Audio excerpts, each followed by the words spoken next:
어느 여자 성도가 담임 목사님 방을 두드렸습니다. 상담을 신청한 거죠. 목사님, 제게는 말 못할 은밀한 죄가 있어요. 이 문제를 어떻게 해결해야 될지 너무 고민이 되어서 목사님을 찾아뵙습니다. 저는 주일에 교회에 오게 되면 올 때마다 교인들을 전부 두루 살펴봅니다. 전부 살펴보면서 그래, 나보다 이쁜 사람이 없군. 내가 제일 이쁘구나. 이 생각을 떨쳐버릴 수가 없습니다. 그런데 매 주일마다 이것은 반복됩니다. 오늘 혹시 나보다 이쁜 사람 왔나? 내가 제일 예쁘다. 여기에 제가 자꾸 매입니다. 이것이 저에게 죄가 되고 있습니다. 어떻게 하면 이 죄를 벗어날 수 있습니까? 하는 상담이었습니다. 목사님이 말을 듣고는 빙그레 웃으시면서 하는 말씀이, 자매님, 너무 고민하지 마세요. 그건 오해입니다. 오해입니다. 내가 이쁘다고 하는 것은 오해라는 거죠. 내가 이쁘다고 생각한 것 자체가 오해였다는 말이었죠. 아직 이해가 되지 않으신 분은 집에 가서 웃으시기 바랍니다. 인간은 생각하는 존재로 태어났습니다. 생각하는 존재. 그리고 또한 그 생각이 그를 존재하게 합니다. 생각하기 때문에 존재하고 있는 것입니다. 성경에 생각이란 단어가 얼마나 나오나 한번 찾아봤어요. 그랬더니 무려 생각이란 단어를 품고 있는 절수가 325계절이나 나왔어요. 그러면 성경은 믿음의 책인데 믿음이라는 것은 얼마나 나왔을까? 역시 찾아보니까 믿음은 233회, 믿는 자는 57회, 믿어야 하는 것은 한 번, 이럭저럭 모아서 믿음이라고 하는 것을 담고 있는 절수는 300개 절이 될까 말까 그래요. 그러면 믿음보다도 더 많은 단어를 기록한 것이 생각이구나. 이것은 우리가 살아가는 데 있어서 생각이 얼마나 많은 부분을 지배하고 있는가 하는 것을 말해주고 있는 것입니다. 어떤 교수가 10명의 학생들을 가지고 실험을 했어요. 5명 두 그룹으로 나눠서 실험을 했어요. 한 그룹에게는 이제 밤 시간이에요. 밤에 잠잘 시간인데 커피를 타줬어요. 그래서 이 커피를 이제 먹으면서 아이고, 커피 먹은 우리 학생들은 오늘 밤에 잠을 잘 못 자겠다. 그리고 커피를 먹였어요. 또 한 그룹 5명에게는 우유를 먹게 하면서 우유를 먹은 학생들은 오늘 밤에 잠을 참 잘 자겠구나 라고 했어요. 그리고는 그 다음날 결과를 물었어요. 어떻게 나왔어요? 커피를 밤늦게 먹은 학생들은 잠을 설쳤어요. 그리고 우유를 먹은 학생들은 잠을 잘 잤어요. 그러면 이게 무슨 실험이에요? 근데 놀라운 사실은 그들에게 공급했던 커피는 카페인 성분을 다 뺀 커피였습니다. 네? 카페인 때문에 잠을 못 자는 거거든요. 카페인을 다 뺀 커피를 줬어요. 그리고 우유를 줬는데 우유에는 도리어 카페인 성분을 많이 넣어서 줬어요.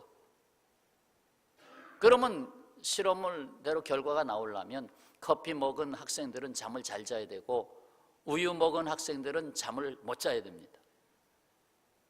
그런데 사실대로 되지 않았어요.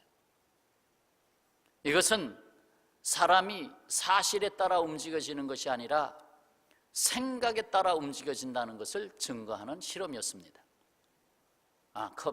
카페인이 있을 거다. 이거 먹으면 잠을 못 잔다. 그러니까 잠을 못 자는 거예요. 우유 이거 먹고 잠 잘 잘 거야. 잘 잤어요. 그러나 사실은 거기에는 잠을 못 자게 하는 카페인이 많이 들어있었어요. 사실 저도 커피를 하루에 1~2잔씩 먹습니다만 저는 커피 먹으면 더 잠을 잘 잔다 이렇게 늘 살아왔어요. 그래서 커피만 먹으면 잠을 잘 자요. 그래서 밤 10시에 먹어도 잠을 잘 자요. 그러니까 생각에 따라서 간다는 거예요. 카페인이 얼마 들었는지 안 들었는지 둘째고, 나는 커피 먹어도 잠을 잘 잔다 하니까 잘 자는 거예요. 내 생각대로 되는 거예요. 문제는 사람의 생각이 과연 온전한가 하는 것입니다. 하나님을 떠난 인간의 생각, 본래 하나님이 인간에게 생각을 넣어주셨는데 하나님을 떠난 인간의 생각이 온전하냐 이거예요.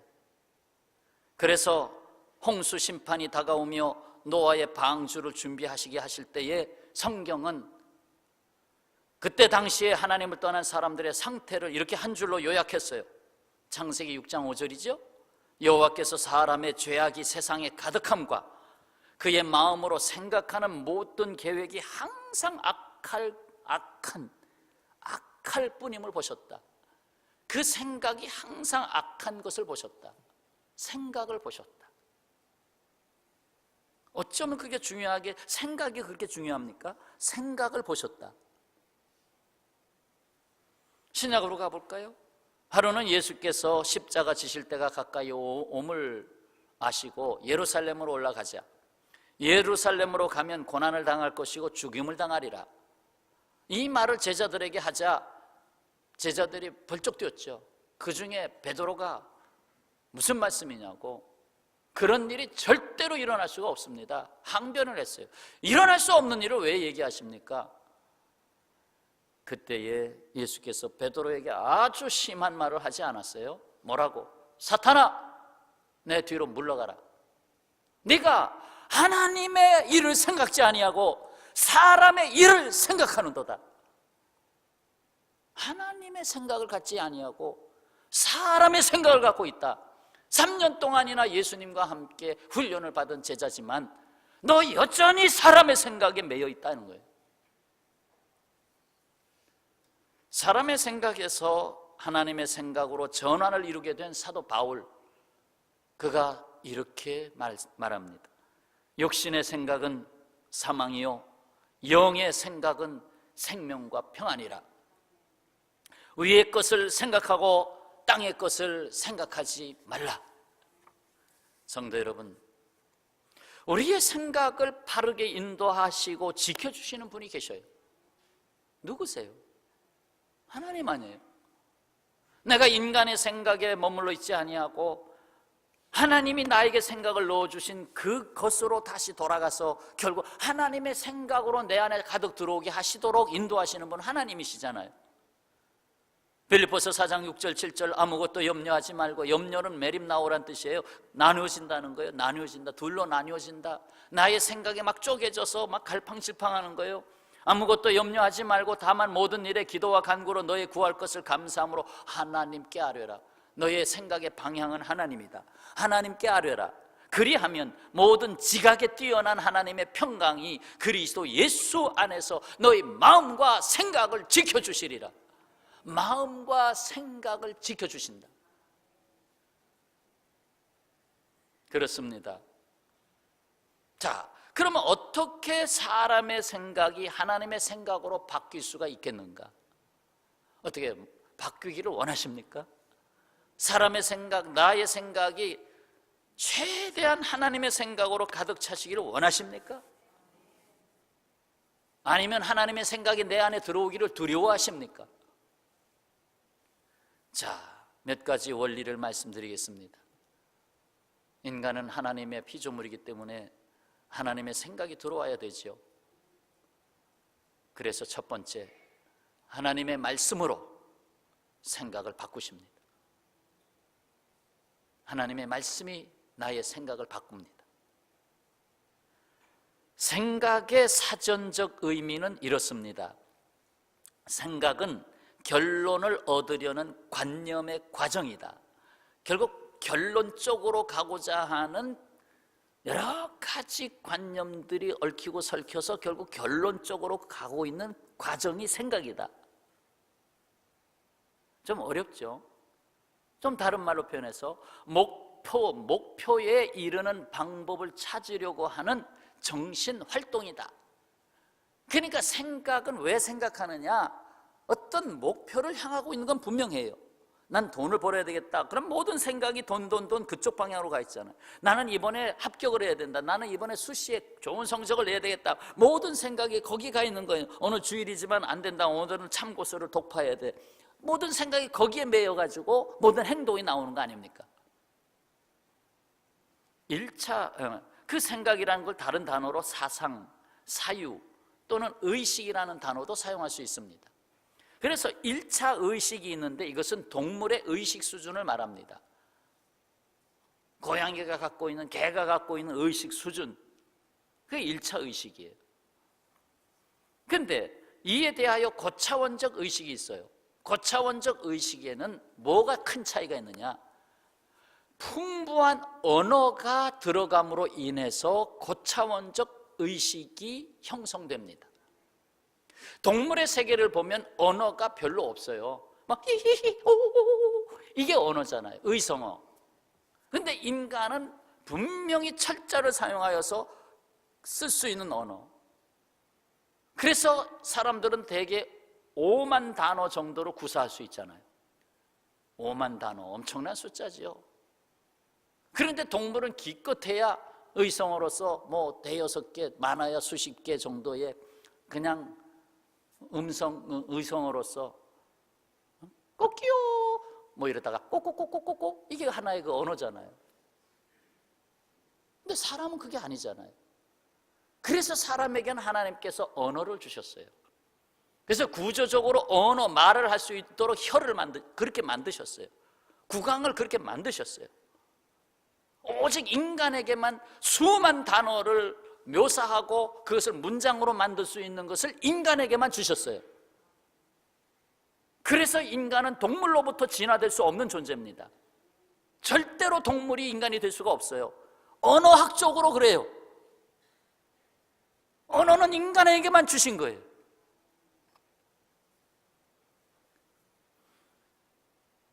곧 생각의 많은 부분이 언어를 통해서 발달하고 표현되는 것입니다. 어린아이가 처음에 엄마 엄마 하면서 그 다음에 아빠 아빠 하면서 배우잖아요. 한 단어 한 단어 배우다 나중에는 문장을 만들잖아요. 아 뜨거워 하면서 문장을 만들잖아요. 그러면서 의식이 발달하는 거예요. 물론 무의식의 세계라는 것도 있습니다만 그 부분은 제가 접어놓고 대부분의 의식은 언어로서 만들어집니다. 그래서 그 언어를 살아있게 하는 언어, 죽은 언어가 아니라 타락한 언어가 아니라 생명의 언어로 바꾸시기 위해서 하나님은 우리에게 하나님의 언어를 주십니다. 하나님의 말씀이에요. 하나님의 말씀을 주셔요. 삼중고, 보지도 듣지도 말하지도, 보지도 못하고 듣지도 못하고 말하지도 못하고, 그러면 소통이 완전히 안 되는 거예요. 오직 손으로 만져보는 것밖에 안 되는 거예요. 이 삼중고를 태어나서 19달 만에 병을 알아가지고 이 삼중고를 얻게 된 헬렌 켈러 이야기, 오늘 설교에 좀 깔겠습니다. 왜? 그 책을 좀 읽었기 때문에. 헬렌 켈러 이야기를 좀 깔겠는데, 그가 언어를 할 수가 없는 거예요. 듣지를 못하니까 언어를 배울 수가 없는 거예요. 엄마라는 소리도 못하는 거예요. 그렇게 7살까지 그렇게 살았어요. 그런데 7살 됐을 때에 그에게 앤 설리반이라고 하는 가정교사가 들어옵니다. 거기서부터 언어의 문을 열기 시작하는 것입니다. 언어의 시작이죠. 처음에는 말을 못하고 언어를 가르쳐 주는 거예요. 와로, 이게 물이다 하고 손으로 이렇게 지문자로 손으로 손바닥에 다 찌면서 와로, 이게 물이다, 물 만져보게 하고 이게 와로라. 이런 식으로 하나의 단어, 이게 피초다, 그림이다, 이게 뜨거운 거다, 이게 왬이다 하나씩 가르쳐 주는 거예요.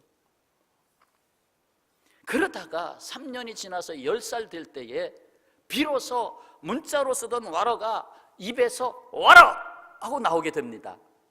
말도 못했던 그가 와러 하고 단어가 나오는 거예요. 어떻게? 손에 목을 대봐. 설리반 선생 목 여기다가 자 떨림을 봐라. 와러 와러. 입에 여기다 대봐라. 와러 와러. 입이 어떻게 움직이는지 소리 내봐라.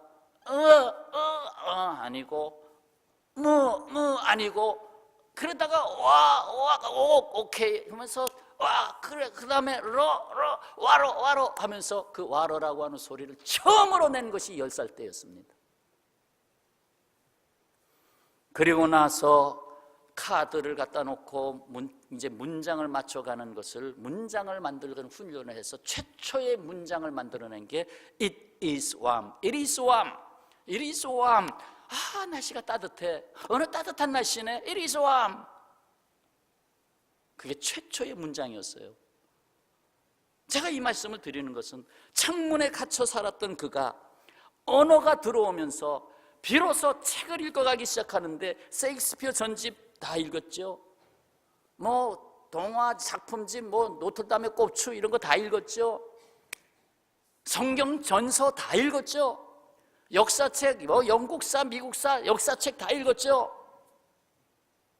그것만이겠습니까? 영어는 기본으로 배우고 와로부터 시작해서 기본으로 배우고 그 다음에 프랑스어, 독일어, 라틴어 공부했어요.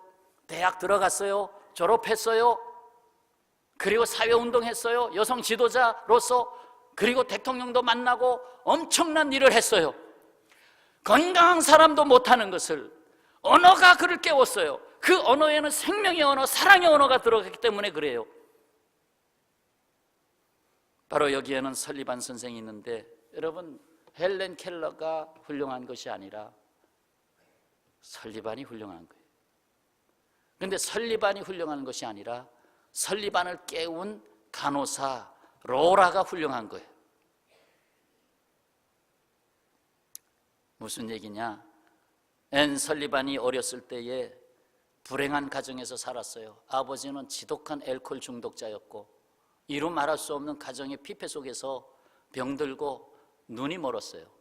이 설리반이 눈 시력을 잃었어요. 수술에 실패했어요. 낙심했어요. 그러나 그를 깨워주고 옆에서 사랑으로 간호해주고 정말로 용기를 주고 한 사람이 있었어요. 간호사 로라. 그래서 공부를 다시 하면서 최우등생으로 졸업을 하고 그 마음에 힘을 얻고 일어나니까 수술도 성공을 해서 시력을 되찾았어요. 자살을 몇 번 시도했던 그가 오히려 로라라고 하는 간호사 때문에 다시 일어난 거예요. 눈을 뜨고 나서 신문을 보게 됐는데 신문에 기사가 났어요. 보지도 못하고 듣지도 못하고 말하지도 못하는 아이를 돌볼 사람 구함. 이렇게 해서 결국 이제 교수들을 통해서 이렇게 연결돼 가지고 헬렌 켈러에게 가정교사로 들어오게 됩니다. 그래 가지고 48년 동안을 같이 삽니다. 50년 다 채운 거죠. 48년을 헬렌 켈러 곁에서 한 몸으로 삽니다. 늘 손잡아주면서 지문자로 늘 같이 산 거예요. 간호사 로라, 선생 설리반, 여성 지도자로 일어난 헬렌 켈러, 여기에는 사랑을 담은 언어가 들어갔어요. 거기에는 생명의 말씀이 들어간 거예요. 그러니까 사랑의 언어와 함께 그 언어의 말씀의 능력, 하나님의 창조의 역사가 거기서 일어난 거예요. 여러분, 하나님의 생각은 하나님의 말씀으로 표현됩니다.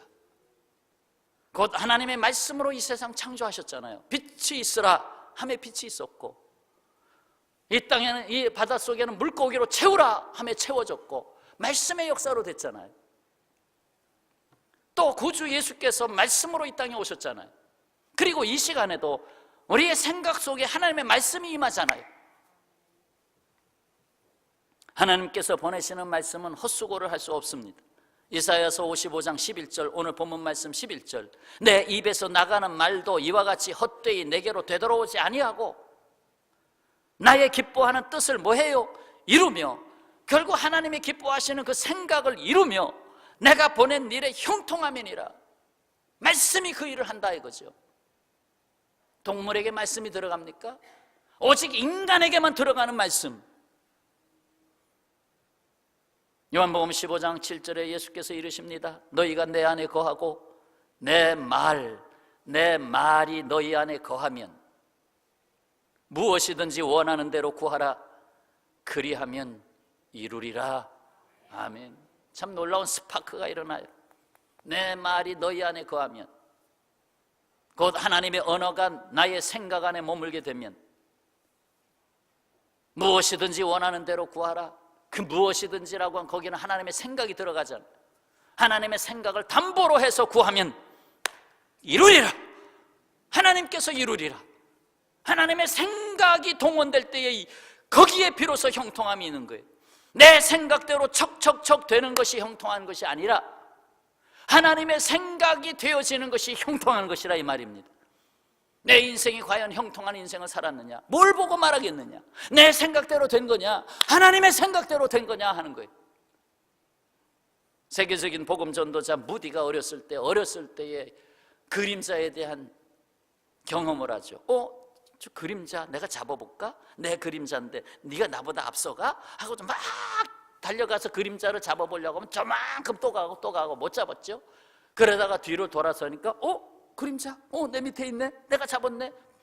태양을 향해서 돌아서니까 그림자가 내 뒤로 간 것을 알았어요. 그렇습니다. 마치 인간의 삶이 어리석게도 자신이 만들고 있는 그림자를 따라다니고 있습니다. 내가 만들고 있는 그림자가 자꾸 길어져. 물질의 그림자, 명예의 그림자, 권력의 그림자, 내 사상의 그림자 자꾸 길어져. 그것이 자꾸 고정관념이 되고 깊어지고, 결국 인생이 늙어지면 늙어질수록 자신 앞에 놓인 석양의 그림자는 길기만 합니다. 그렇습니다. 우리는 말씀의 빛으로 돌아서야 합니다. 그러면 나의 그림자는 내 앞에서 물러나가고 말 것입니다. 무슨 말씀 들으셨어요? 하나님의 말씀이 임할 때에 나의 생각이 바뀐다는 거예요. 그래서 성경을 항상 두고 살아야 되고, 항상 들리는 말씀 앞에 내가 있어야 되는 거예요. 들어라! 하나님의 말씀을 들어라! 들으라고 하는 그 자리로 외면하기 시작할 때부터 나의 생각이 나를 정복하기 시작하는 거예요. 나의 생각이 나를 정복할 때부터 되는 것 같지만 사망, 육신의 생각은 사망이요, 그리 갈 수밖에 없어요. 그러나 영의 생각, 하나님의 생각은 생명과 평안이니라. 할렐루야, 할렐루야. 자, 그러면 두 번째 비결은 기도를 통해서 생각을 바꾸십니다. 기도를 해야 생각이 바뀐다는 거예요. 기도는 주님의 생각을 구하는 태도를 전제하고 있다는 거 아시죠? 내 생각을 관철시키려고 기도하는 거 아니에요. 하나님, 이거 내 생각인데요, 이거 내가 꼭 이루어야 되겠어요. 그거가 기도가 아니라는 거죠. 기도는 내 생각은 이렇지만 주여 내 원대로 마옵시고 아버지의 원대로 하옵소서. 그게 예수님 기도 아니에요. 내 원대로 마옵시고 아버지의 원대로 마옵소서 하고 십자가 지셨어요.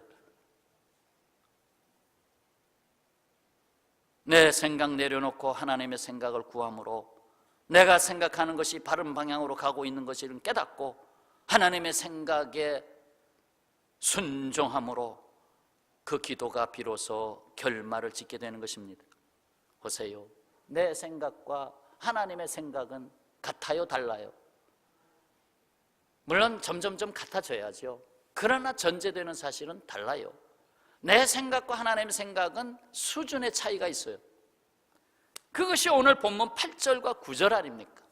8절과 9절 말씀 같이 봉독합니다. 이는 내 생각이 너희의 생각과 다르며 내 길은 너희의 길과 다름이니라. 여호와의 말씀이니라. 이는 하늘이 땅보다 높음같이 내 길은 너희 길보다 높으며 내 생각은 너희 생각보다 높음이니라. 이 말씀 받아들이십니까? 헬렌 켈러의 얘기 좀 더 깔겠습니다. 헬렌 켈러가 이런 말 했어요. 나는 나의 역경에 대해서 감사한다.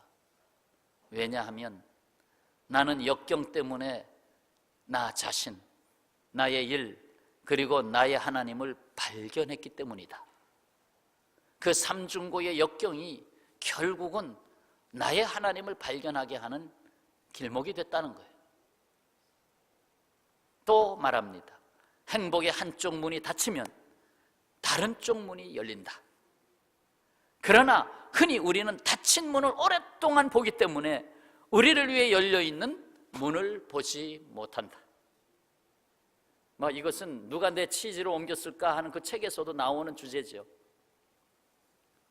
또 다른 말, 세상이 비록 고통으로 가득하더라도 그것을 극복하는 힘도 가득하다.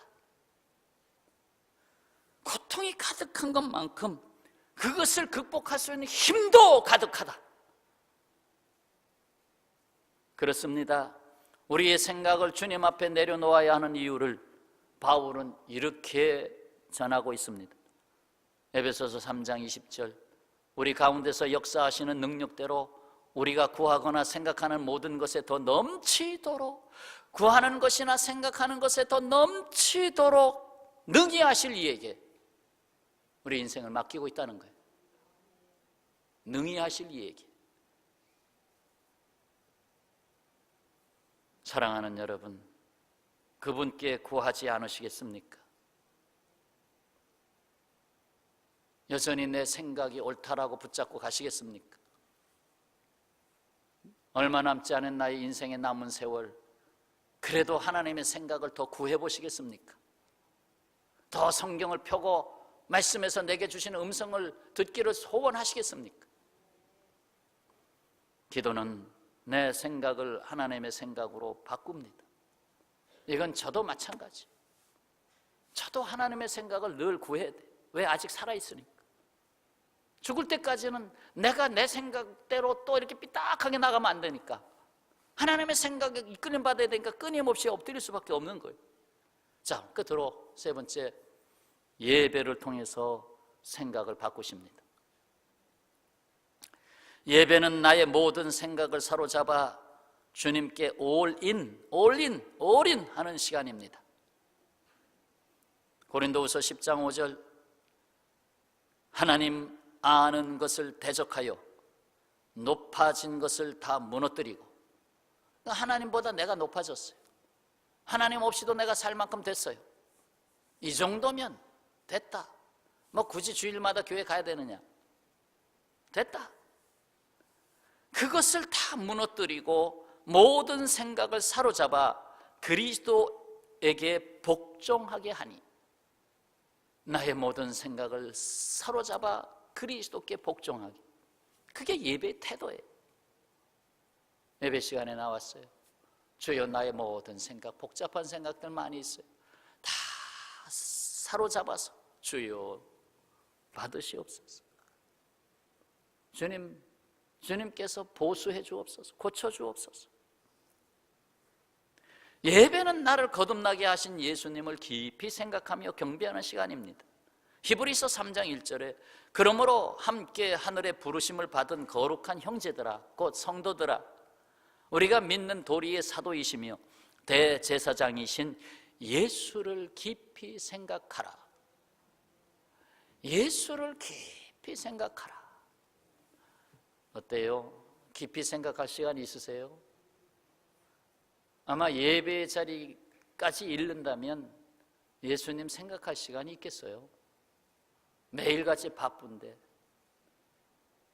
24시간도 모자라는데 때로는 5분이 부족해서 쩔쩔매는데 예수님 생각할 시간이 있으세요? 나를 구원하신 예수님, 나에게 새 생명을 주신 예수님 생각할 시간이 있으세요? 헬렌 켈러 이야기, 나는 눈과 귀와 혀를 빼앗겼지만 내 영혼을 잃지 않았기에, 내 영혼을 잃지 않았기에 그 모든 것을 가진 것이나 마찬가지다. 세상에서 가장 아름답고 소중한 것은 보이거나 만져지지 않는다. 단지 가슴으로만 느낄 뿐이다. 가슴으로만 느낄 뿐이다. 그렇습니다. 우리의 예배는 영혼과 가슴으로 드리는 예배입니다. 저는 설교하는 사람으로서 설교록을 작성할 때마다 제 책상에 붙여져 있는 메모를 늘 보는 건 아니지만 마음에 담고 항상 생각하는 것이, 오늘 설교가 예수님이 액세서리로 들어갔느냐 아니면 중심에 있느냐 점검을 합니다. 설교는 강연이 아닙니다. 설교는 그냥 윤리 도덕 시간이 아닙니다. 설교는 예수님을 만나게 하는 것입니다. 내 안에 예수님이 들어오게 하는 것입니다. 그래서 예배의 자리에서 예수 그리스도를 만나라는 것입니다. 나를 구원하신 예수님, 또 내가 깊이 생각하고 갑니다. 세상 지진이 나서 어지럽습니다. 수능 시험이 한 주간 연기되면 얼마나 복잡한지 아십니까? 시험 문제 출제한 사람도 한 주간 또 감옥살이 해야 돼. 나오지 못해요. 한 주간 동안 바깥에 못 나와. 뭐 한두 가지 문제가 발생하는 게 아니에요.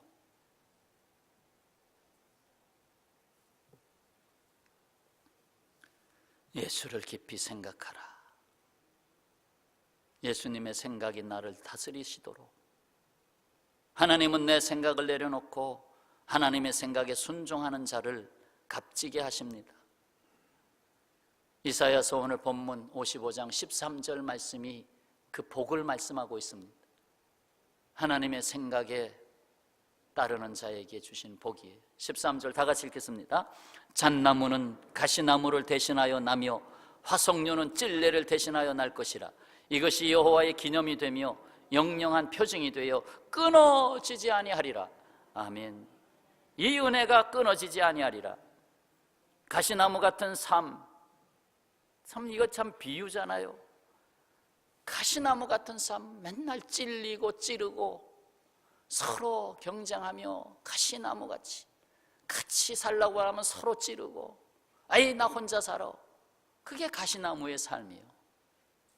그 가시나무 같은 삶이 기름을 내고 맛을 내고 영양을 내는 잣나무로 바뀌는 거예요. 잣나무, 여기 잣나무 있네. 야, 좋다. 그 푸르름이 깊은 잣나무.